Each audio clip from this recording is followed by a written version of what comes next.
Welcome back to Course Continuity Through Online Teaching, a triage guide for instructors. This is part 4 of our series, and we'll be talking about how to use Zoom for live classes and for recordings. Zoom is a video conferencing tool that enables participants to collaborate via video, voice, and chat in a common virtual space. As such, it's a functional solution for groups that are geographically dispersed. Instructors have a wide variety of instructional methods from which to choose, including sharing Microsoft PowerPoint slides, conducting large group discussions, holding small breakout groups, and allowing student presentations. In addition, Zoom can be used to record lectures. Instructors can log into Zoom at any time, record a presentation, and make the presentation available for students to review.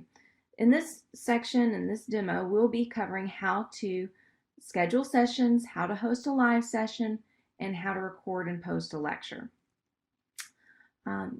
So let's get started in Zoom. If you've never used Zoom before, you can enter straight from your course homepage. So go to Canvas and log in as you normally would and visit your course website. Then what you're going to do is look for the Zoom link in the left-hand navigation.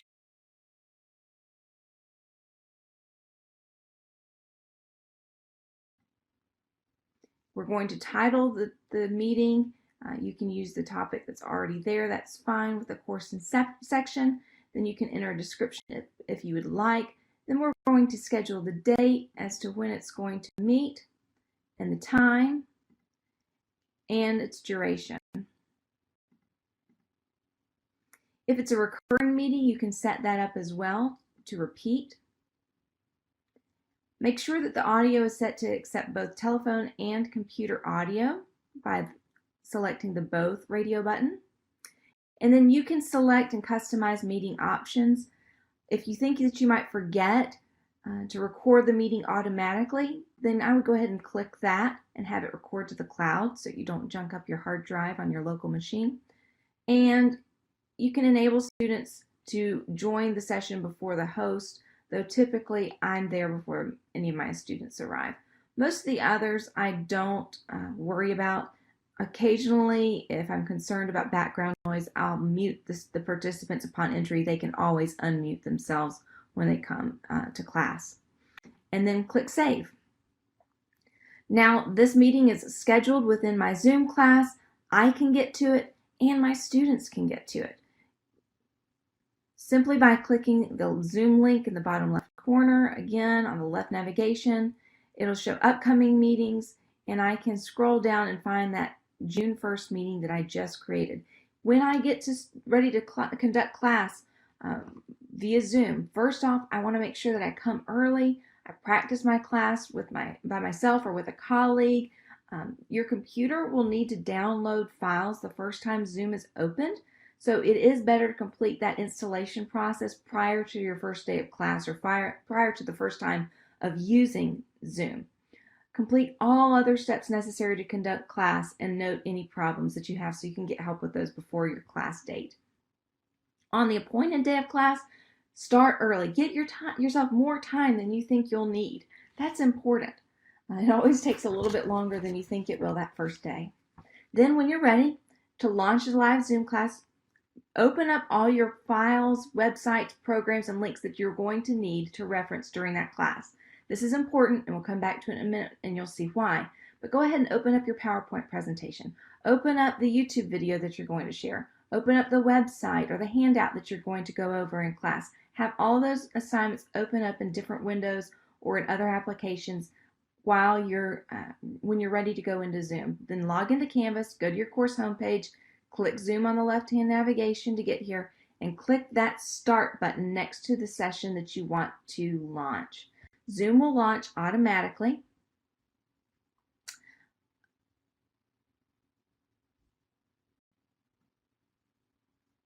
And what we're going to do is we're going to have multiple Zoom sessions open, so pardon me while we cancel that one. Here I am. I'm going to join with computer audio because I have speakers and a microphone connected, And so I can test that if I want, but I know mine's working because I've been testing and recording all day. And so I'm going to click, and there I am. I'm now using computer audio. You can see I have one of these fancy mics in my office, but this isn't necessary. Typically, I can use my built-in computer microphone and headset, or microphone and speakers even on the machine or the laptop that I'm using. So that's actually quite easy to use. Your session will be live, so you're in the session. When you are ready to start your session, you can click to start or stop the recording. Again, remember, for this particular setting, for this particular session, I selected to automatically record my session, my class today. So it's already recording. You can see that it's recording in the upper left-hand corner. I don't have to remember to do anything else. But if I do come in early and I'm loading slides and I'm doing other things and I'm in there for 30 minutes or so, remember, if you're automatically recording, that time is going to be at the beginning of your session. So you may want to pause it, or you may want to wait and just turn on recording when you get started. Your session's live. The video starts automatically, as you can see. If you want to turn on or off your audio or video, there's two buttons in the bottom left-hand corner that allow you to do that. I have a preloaded picture here that I've got when I go off screen, and that you can mute yourself as well, but I'm not going to do that at this time. Participants will start showing up right before class, and they will show up in a side window that pops up here on the right-hand side of the screen. If they have webcams and they're transmitting their video feed, then you're going to see them as well as tiles on your in that window.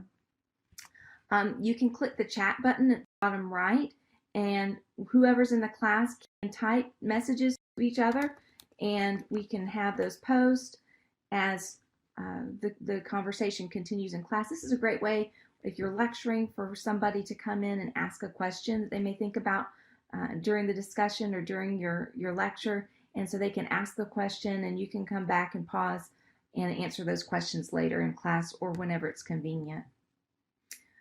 It is possible to also create breakout rooms. So if I want to create a breakout room, there's typically a link in the bottom of your tray. If not, it can be in the More, because as this window grows or is smaller, is resized and customized by you on your desktop, you may find that certain buttons are hidden. So right now it's hidden because my window's too small, but if I increase the size, I can see that there's a breakout room here. Also it's just put it up here in my More tray. So I'm going to click More, click Breakout Rooms. It tells me how many rooms I want to make. Let's say I have a class discussion. We're going to have 6 breakout rooms, and I want the computer to automatically distribute those students, or I can manually distribute them. If I select manual distribution, then when the breakout rooms are created, I can click Assign, and as the students come in, I can assign them to rooms. They do not get put into the rooms until I say, click this button here for Open All Rooms, and then automatically folks are sent. When I get ready to bring everybody back, there will be a new button that says Return Everybody to Main Room or End Breakout Rooms. You click that, and the breakout rooms go away. It's really nice to have that breakout room discussion because it gets everybody on the microphones and talking a little bit about the content that you're sharing. When you share content with your participants, so if I'm going to share a PowerPoint presentation with you, the content has to be open on my computer, like I said before. So if I'm going to now share a PowerPoint presentation with you, I'm going to click Share Screen here, and I can see all the applications I have open up on my desktop that I can share with you. I'm going to share a PowerPoint slide presentation I have prepared. So if I do that, then now you are sharing and seeing my screen and seeing the presentation that I have. If I want to start playing it, I can do that, and you're seeing it there as well. When I get ready to stop sharing, I click the Stop button, and we come back to my normal Zoom format. After you're done sharing your screen, you can continue to talk. I do recommend that afterwards you look for course recordings. So when the session is over, quickly make sure that your recording has been tracking all along. Click to end your meeting, and it will end the meeting for all participants. You say yes, and then we just leave the session. It does archive all the chat, so you'll get a text file, as you can see, of all the text chat that happened during my session. And then once I go back to my home page, I'm going to go back to, all right. So once I go back to my course homepage, there is a cloud recordings link on the far right corner. And right now, if I jump straight from my recording and I jump over to my Zoom cloud recordings link here, that tab, you'll see that my session that I just was in is still processing. In other words, it can't find those sessions because those recordings aren't done yet. Not a problem. Give it, depending on your course length, could take up to a couple of hours for those really large files to process. But then you can download those files, and you can download all types of files. You can download the transcript. You can download just an audio file, MP3, or the actual video of your session, which includes all your shared materials, your PowerPoint slides, your main room, not your breakout rooms, but all your main room activity that you shared with your students. After your class is ended, you can also port these documents out to share them via email or link them to your course material or put them in your course modules, which makes this a really nice tool for being able to record a pre-recorded lecture. So if you want to create a lecture and save it, jump on over and log in directly to your Zoom account. Your Zoom account is accessible via mercer.zoom.us, and you log in again with the same credentials as you used for Canvas, your email, your library. Once you log in, this is what your course homepage or your Zoom account looks like. This is for all. This is the repository for all the sessions in Zoom that I have hosted or am planning to host in all of my courses. So it might look a little bit messier, but just bear with me, stick with me here. If you see all of your upcoming meetings, it'll be for all of your courses.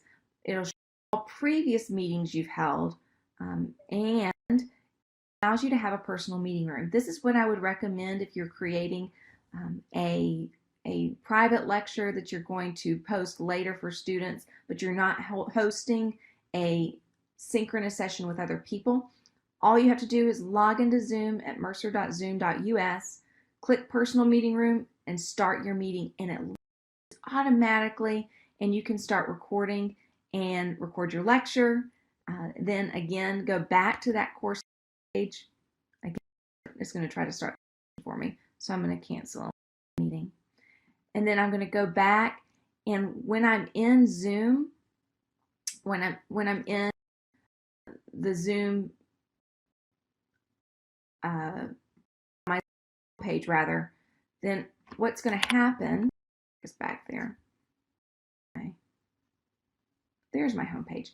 When I go to the recordings link over to the left, later in the day, all my recordings that I've recorded, including my little lectures my private lectures that I've set up, they're all here. All I need to do is on that personal meeting room, and I can download the files. Now you see here that I've got 3 files. That's because I tried to create a lecture 3 different times and messed up on the first 2. You just stop, break the recording, stop the recording, restart the recording, and keep going. So it happens to everybody. It just takes a little bit of practice. And then I can download those files and share them with my students, upload them into Canvas like we showed in part 3 of our series, and make that content accessible. So recorded content is usually stored on Zoom for 2 weeks after the recording date. If you're recording content that you'd like to permanently preserve, be sure to download a copy of those sessions quickly within those 2 weeks and save it to your computer. Hey, thanks for tuning in to our session today. And I hope that you've learned a lot through our series. If there's other content or more specifics that you want me to get into with regards to Canvas or Zoom, please reach out to me and I'd be happy to create some content to meet your individual needs. Thanks, and take care.